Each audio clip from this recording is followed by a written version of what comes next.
information. That's what we need. We need some awareness here. And the information is coming from new information technologies that take data like this life cycle assessment for a product, which has been, till now, just held by companies. Sellers know things buyers never know. That's called an information asymmetry. The reason we're in the great financial crisis we're in today is because of toxic assets. People were selling goods that were poisoned, and they made trillions of dollars until it all collapsed. Well, we're in the same situation when we go to the store. We're buying toxic goods, and we don't know it.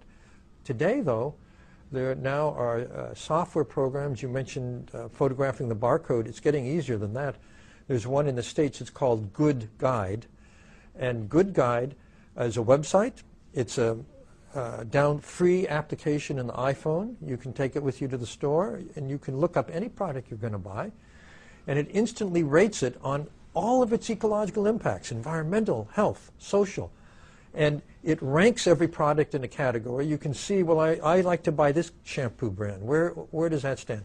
Well, you find out, oh my gosh, it's got 6 toxic chemicals. You don't want to put that on your hair or your skin. And treats its workers terribly, and has a horrible environmental record. But if you buy this brand, same price, you're going to do much better for yourself, your family, the planet. This information all of a sudden changes the power from manufacturers who know things they don't want us to know, to us, because information is power today. And once we're able to compare products this way, you and I, every time we go to the store, can vote with our money by buying the better product, always the better product, always the better product. And that sends a very strong message to companies. Hey, if we're going to keep our customers, we've got to follow them. We've got to change. Ethanol is now being sold as eco-friendly, green. But as you point out, there's a lot of human suffering and other things behind the ethanol. Well, ethanol is a scandal, actually, because it's made from corn. Corn is a crop which takes a lot of land. A lot of the Amazonia is now being clear-cut for corn. The ethanol also, because so much of the corn is being sold for ethanol, because you get a better price, it means if you like corn tortillas, you have to pay more.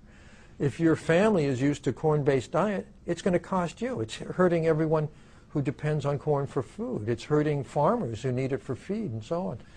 So actually, they're coming up with much better solutions. I know a company that makes packaging. It's very ecologically minded. They're up in Vermont, in New England. It's a 4-hour drive to New York, but every morning they send a big diesel truck down to a container down to New York City, and they go around to all the restaurants and they collect the old cooking oil, because they can use the cooking oil to heat the water that they need to make the paper they need. This is the kind of thinking that's replacing it, and there are many, many other alternatives to corn for biodiesel. It turns out that the part of the crop you don't use, whatever that crop is, can be used to make biodiesel. So that's a much better solution. And this is the kind of ecological thinking we need to get to the point where our collective impact on the planet is not threatening the very existence of our species. Yeah, but in your book you also mentioned the fact that there are always reports of workers in well, I think you're remembering sugarcane. I cited a case out of Brazil where it turned out that the conditions of the workers were scandalous, horrible working conditions, dangerous working conditions. And now that's one of the things you can know when you go shopping. How were the workers treated? Because there are NGOs that go around looking at companies. You don't want to depend on the company. Oh, we treat our workers fine. That's just press. What you want is an impartial third party to go around and verifying good conditions, bad conditions, and then to report that to the database so that we can know it when we go shopping. And that's the future. And that's why I'm actually hopeful. But just as an addict cannot get into recovery alone, he or she needs other people, help from other people. We cannot be ecologically or socially intelligent alone, right? We have to do it together. And one thing that you wrote is interesting. Loneliness is riskier than smoking, because lonely people actually get sick. more? The data you're referring to says that people who, you know, if you live alone, you're not necessarily lonely. You may have family, you may have friends, and so on. But people who are lonely tend to get illnesses, tend to die earlier, and it's probably because loneliness makes you sad. Sadness depresses your immune system.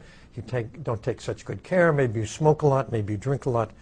But if you look at our situation in terms of the ecological threats, the opposite of loneliness, which is connectedness, is the answer. Because it's not just that I should shop better, but when I do it, I should do three things, actually. I should know the impacts of what I buy.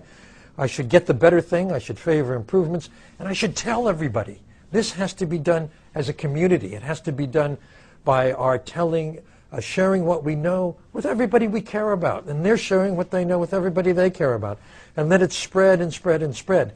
Then it will really make a difference. Then companies will pay attention. Then we'll get the better world we want. You went to Brazil several times. One of the times, there was a very interesting experiment in Yes. social intelligence.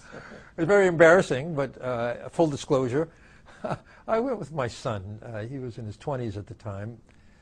He's a musician who loves Brazilian music. We went to Bahia, and we had a wonderful time. But what we noticed was that at first, the Brazilian people didn't seem very friendly.